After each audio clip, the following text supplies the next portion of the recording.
السلام عليكم ورحمة الله وبركاته. معكم الدكتور مجدي عبد الرازق، استشاري جهاز هضم الكبد والحميات. أتشرف بوجودي معاكم النهارده. إن شاء الله هنتكلم عن موضوع القهوة، فوائدها وأضرارها.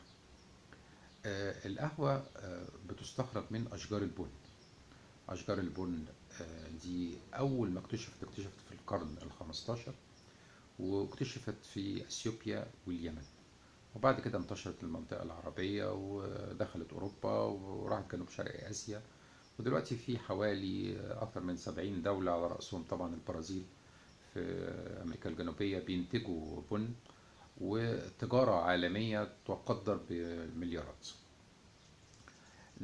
نحب نعرف إن أشجار البن نوعين مهمين. نوع اسمه أرابيكا، وده اللي منتشر حوالين العالم كله، وتقريبا تلتين التجارة العالمية من أرابيكا، وده طبعا متسمى باسم العرب. ونوع تاني اسمه روبوستا، والروبوستا دي بتستخدم في تجارة القهوة الجاهزة اللي هي سابقة التكييس. طيب، نبقى فاهمين ان الروبوستا اشجار البن فيها اكثر تركيزا في مادة الكافيين من ارابيكا، لكن ارابيكا النكهة بتاعتها احسن ومنتشرة جدا على مستوى العالم. نحب برضك نفهم ان القهوة بتستخرج من شجرة بن على هيئة حبوب خضراء. الحبوب الخضراء دي بتجفف وتحمص. درجة التحميص بيطلع نكهات مختلفة.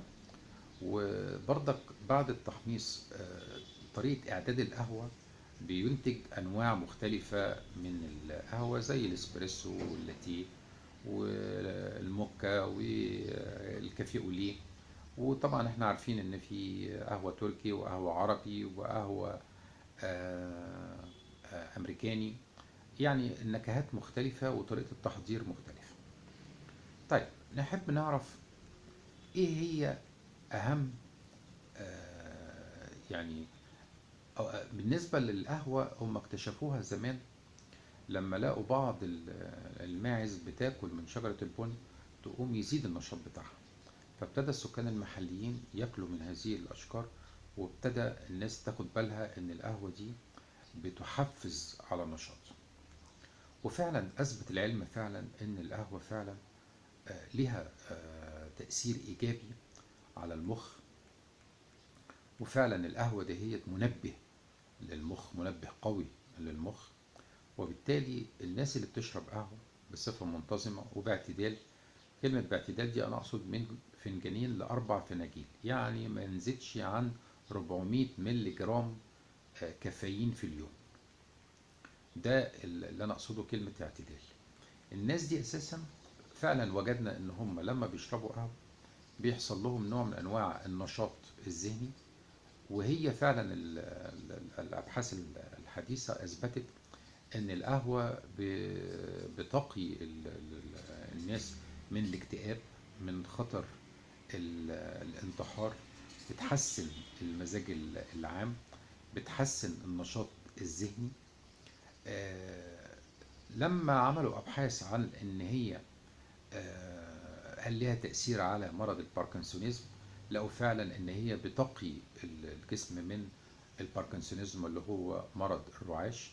فعلا ليها دور في الوقاية من الزهايمر، من النسيان. هي بتساعد على التركيز. طيب، بالنسبة للقهوة بوجه عام، نبقى واخدين بالنا ان في حاجات مفيدة جدا بالنسبة لنا. ايه هي؟ هل هي مفيدة في الوقاية من السرطان ولا لا؟ هي الابحاث كلها اجمعت على ان مفيش علاقة ما بين شرب القهوة وامراض السرطان، ولكن في بعض الابحاث قالت ان في نتائج كويسة جدا ان هي بتقي الجسم من امراض سرطان الكبد وامراض سرطان القولون. طيب، بالنسبة للقهوة، هل هي مفيدة ولا مضرة بالنسبة للجهاز الهضمي؟ الناس اللي هي أساسا بتشرب باعتدال ما بيحصلش مشاكل في الجهاز الهضمي، لكن الناس اللي هي بتفرط في شرب القهوة، خصوصا الناس اللي هي بتاخد أكتر من 4 فناجيل، معرضة ان هي يحصل ارتجاع في المريء، معرضة يحصل قرحة في المعدة، معرضة يحصل التهاب في القولون. الناس دهيت بننصحها ان هي تقلل من شرب القهوة. طب هي الناس اللي عندها بقى ارتجاع في المريء وعندها التهاب في المعدة وعندها التهاب في القولون او قولون عصبي، لا، بننصحهم ان هم يبتعدوا عن القهوة ويقللوا من شربها. هي اساسا القهوة بتحسن من اداء القولون لو بعد عملية. يعني هو اساسا ساعات الاطباء بيستخدموها بعد العمليات على اساس ان هي بتساعد في حركة القولون، يعني هي بتعمل نوع من انواع الاسهال. طبعا الناس اللي عندها اسهال بننصحهم بالابتعاد عن القهوة. طب بالنسبة للمرارة، لا، بتحسن اداء المرارة. طب بالنسبة للكبد، لا، بتحسن اداء الكبد وبتحسن الدهون بتاعت الكبد وبتقضي عليها، وفي نفس الوقت بتقلل من فرص التليف. وزي ما قلنا مفيدة في الوقاية من سرطانات الكبد، يعني ليها تأثير إيجابي على الكبد. طيب بالنسبة للسكر، أثبتت الأبحاث إن العلاقة اللي ما بين القهوة بصفة معتدلة وما بين داء السكري اللي هو النمط التاني علاقة إيجابية، يعني بيحسن وبيقي من داء السكري في النمط التاني، بيحصل نوع من أنواع الوقاية منه. لكن لو أنا عندي مرض سكري وبشرب قهوة، بيحصل نوع من أنواع الاختلاف في الاستجابة، يعني ممكن السكر بتاعي يزيد وممكن السكر بتاعي يقل، ده على حسب استعدادي أنا للكافيين. طيب بالنسبة للدورة الدموية والقلب، بالنسبة بوجه عام هي بتحسن أداء القلب وبتحسن أداء الشرايين، ولكن الناس اللي هي عندها عدم انتظام في ضربات القلب ننصحها بالابتعاد عن القهوة. ليه؟ لأن هي هتزود مشاكل عدم انتظام ضربات القلب. طيب هي أساسا لما بنشرب القهوة باعتدال عادة بترفع الضغط على خفيف قوي. لكن لو أنا مريض ضغط أصلا يبقى أقلل من شرب القهوة وفي نفس الوقت ممكن أبتعد عنها. ليه؟ لأن هي هتزود الكوليسترول بتاعي، وخصوصا القهوة الغير مصفاة اللي هي ما بتتصفاش زي الاسبريسو، دي هتزود لي من الكوليسترول بتاعي وبالتالي ممكن تأثر على الشرايين. لكن هي بوجه عام القهوة ضد الأكسدة، يعني هي بتحسن أداء الشرايين والدورة الدموية بوجه عام. وبالتالي أنا بتكلم عن الناس اللي عندها أمراض في الشرايين، اللي عندهم تصلب في الشرايين، لا، نقلل من القهوة أو نبعد عنها. الناس اللي عندها عدم انتظام في ضربات القلب نقلل من القهوة أو نبعد عنها. طيب ثبت إن القهوة بتقلل من حدوث السكتة الدماغية، وثبت إن القهوة ليها علاقة بإطالة العمر أو إن الشخص ده ما يموتش بدري. يعني أثبتت الدراسات فعلا هذه الحقائق.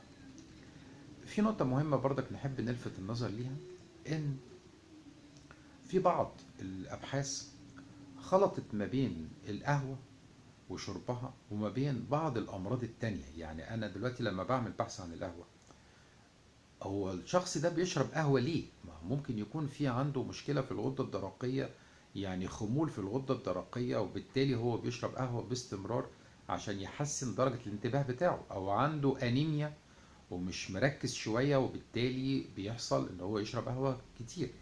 فعشان كده حصل نوع من انواع التضارب، هل هي مفيدة ولا غير مفيدة. لكن انا كل كلامي عن الشخص الطبيعي العادي اللي بيشرب من 2 ل 4 فناجيل في اليوم. دي اثبتت الدراسات ان هي الى حد ما مفيدة. لكن في مشكلة برضك بتقابلنا في موضوع شرب القهوة، اللي هو ايه؟ التعود او الادمان على خفيف. لان لو انا بطلت القهوة هيحصل لي نوع من انواع الاعراض الانسحابية، وبالتالي يحصل لي صداع، يحصل لي خمول، يحصل لي عدم تركيز. نلاحظ ان القهوة في حد ذاتها بتحسن التركيز وبتحسن الصداع، لان احنا بنكتبها في الحالات اللي هي الناس اللي عندها صداع او الناس اللي عندها آه، آه، صداع نصفي، بتخش في التركيبات بتاعة الأدوية بتاعة الصداع النصفي، وبالتالي هي مفيدة وفي نفس الوقت بس ناخد بالنا من عملية التعود عليها أو إدمانها. لأن احنا بنلاحظ إن في ناس من كتر ما بتشرب قهوة ممكن تزود فوق ال4 فناجيل و7 فناجيل و10 فناجيل في اليوم. طبعا احنا بننصح الناس دهيت إن هي تبتعد عن موضوع القهوة. ليه؟ لأن بالطريقة دهيت أنت هيجيلك إدمان ليها، وفي نفس الوقت أنت ممكن تشربها بالليل، وبالتالي لو أنت شربتها بالليل إيه اللي هيحصل؟ هيحصل لك قلق، وهيحصل لك إنك أنت ما تعرفش تنام، مش هتبقى صاحي مركز. يبقى إحنا بننصح إنك أنت تشرب القهوة في الفترة الصباحية، يعني حوالي الساعة 10 9 في الصباح. وطبعا بننصح انك انت لما تيجي تشرب قهوة يبقى يفضل ان هي تكون مع اللبن، او يكون في مثلا فطار قبلها، عشان ما يحصلكش مشاكل في الجهاز الهضمي وقرح والتهابات. وفي نفس الوقت احنا اساسا ما بننصحش ان انت تحط فيها سكر كتير، عشان تستفيد من ان هي بتزود الحرق في الجسم. هي القهوة من ضمن المشروبات اللي بتحرق دهون، وبالتالي انت لو زودت السكريات في القهوة يبقى فقدت هذه الميزة.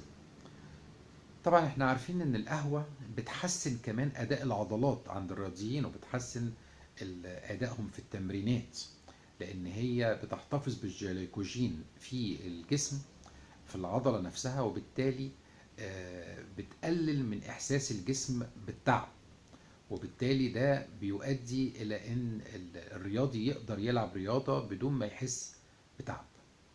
طيب بالنسبة للأشخاص السيدات مثلا، إحنا نفضل إن لو السيدة بتشرب قهوة يبقى المفروض إن هي ممكن تشربها مع اللبن، لأن القهوة كمدر للبول هتخليها تفقد كالسيوم، وبالتالي فقدان الكالسيوم هيخليها تشعر بآلام في العظم وهشاشة في العظام. واحنا عارفين ان معظم السيدات عندنا في المنطقة بتاعتنا العربية محجبات، وبالتالي عندهم نقص فيتامين د، وبالتالي لازم نعوض الكالسيوم دوت. فاحنا بنفضل ان هي تشرب قهوة بالحليب على اساس ان هي تعوض موضوع نقص الكالسيوم.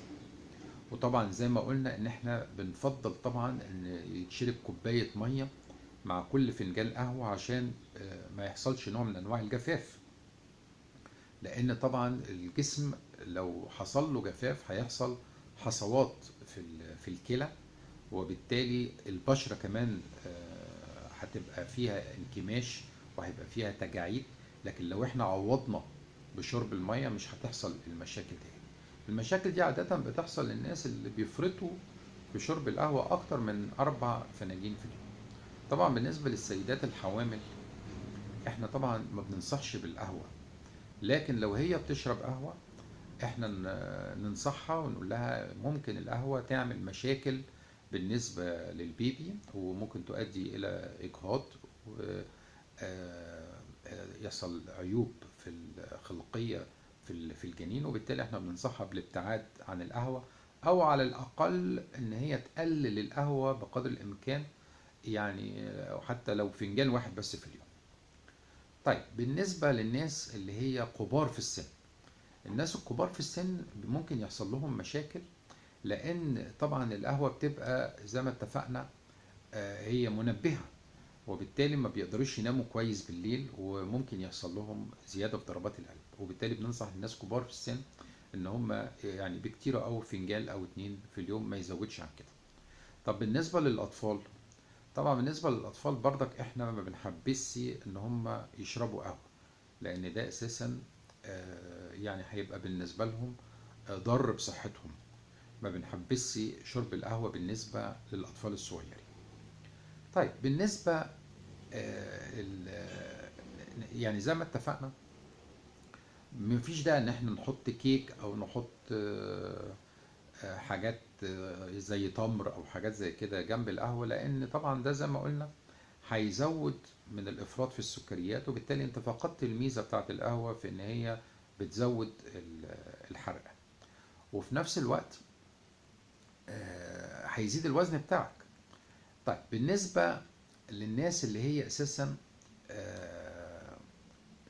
الاطفال الصغيرين، احنا اساسا بالنسبة للعلاجات بالنسبة للقهوة، في بعض الادوية بيحصل فيها نوع من انواع التعارض مع القهوة، وبالتالي لازم الدكتور يبقى بيفهم المريض ان في بعض الادوية، خصوصا ادوية اللي هي باسطة عضلات او في ادوية للاكتئاب، دي بيحصل نوع من انواع التعارض ما بينها وما بين القهوة.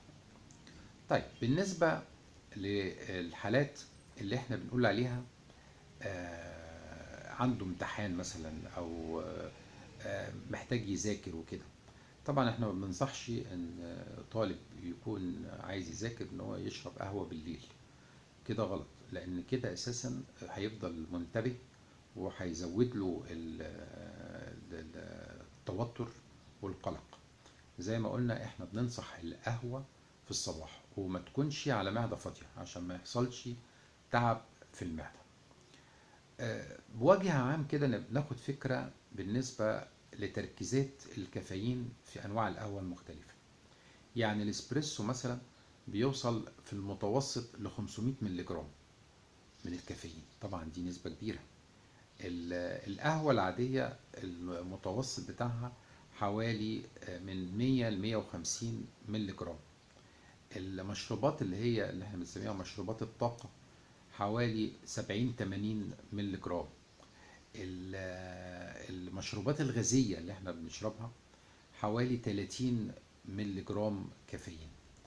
في بقى قهوة خالية من الكافيين، دي بيبقى فيها نسب قليلة قوي، تكاد تصل إلى 5 مللي جرام.